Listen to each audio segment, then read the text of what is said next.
Hey, I'm Kyle Poehling. I am the UI/UX lead at PreSonus, and I recorded the River City session with Tank and the Bangas. So we used the StudioLive 32 with this directly into Studio One, and I was able to use UC Surface to get the levels and mixes for the musicians. We ran a snake out into the courtyard, grabbed the iPad, ran out there, got everyone's mixes dialed in real quickly and easily, made sure everyone was happy, and then I was able to go back into the control room and track from in there. So we had a drummer, bass player, keys, sax/shaker, and lead vocals. On the drums, we used the DM7 drum pack, which this is my first time using it, and I was really impressed.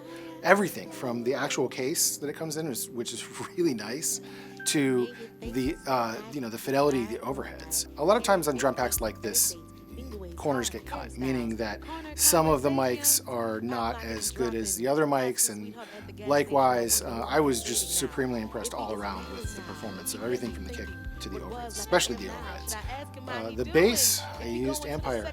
It is quickly becoming like one of my go-tos for every session.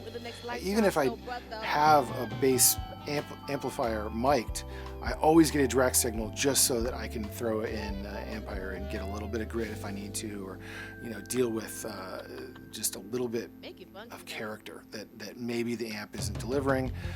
It gives you just a lot more flexibility, but Empire is just a champion.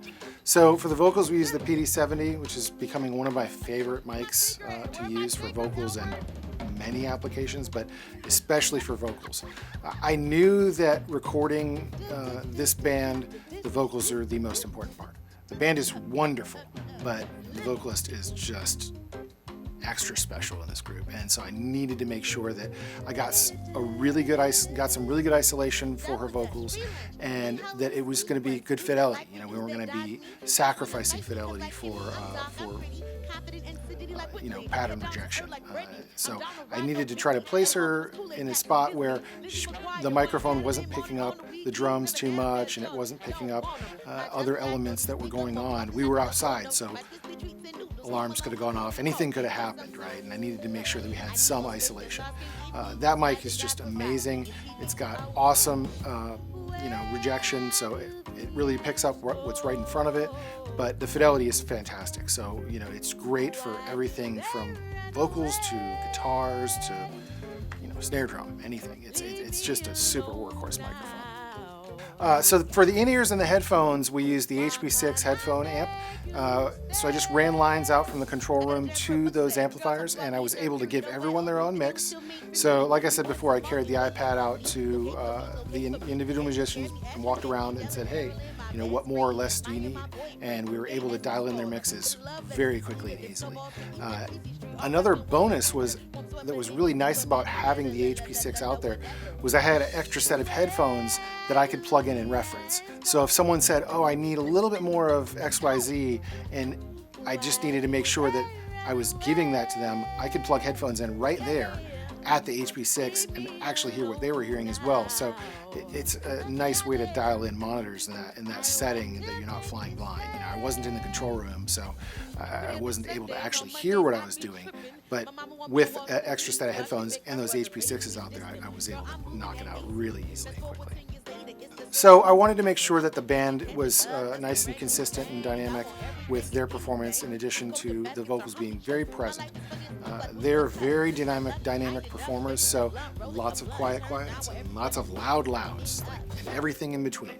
So I ended up doing some sidechain ducking with the band and the vocalist. So essentially what that means is when the band is playing and the vocalist is not playing, the band is at a certain level. As soon as the vocalist comes in, the band ducks down a tiny bit.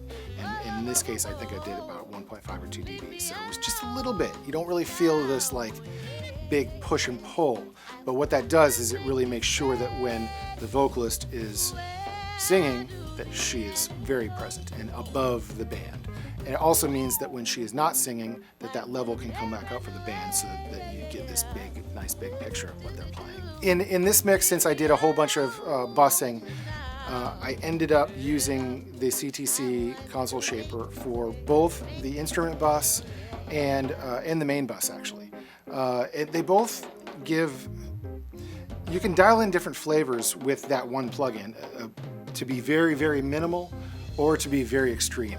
I tend to be very minimal with those things, but I really like what it does in summing. Studio One does a fantastic job of summing altogether, everything from individual buses to summing at the end, and I find that the console shaper is just invaluable because you can dial it in very minimally or very heavy with the crosstalk and the noise and stuff like that. I tend to go minimal, but it's one of those plugins that you can put on in a minimal state and it just gives you this nice little hug, little analog hug, and it feels good. It was an absolute pleasure recording Tank and the Bangas for the River City session. I've been waiting forever to work with these guys. It was just better than I could ever have imagined. The nicest folks, did everything in one take. Stick around for more River City sessions.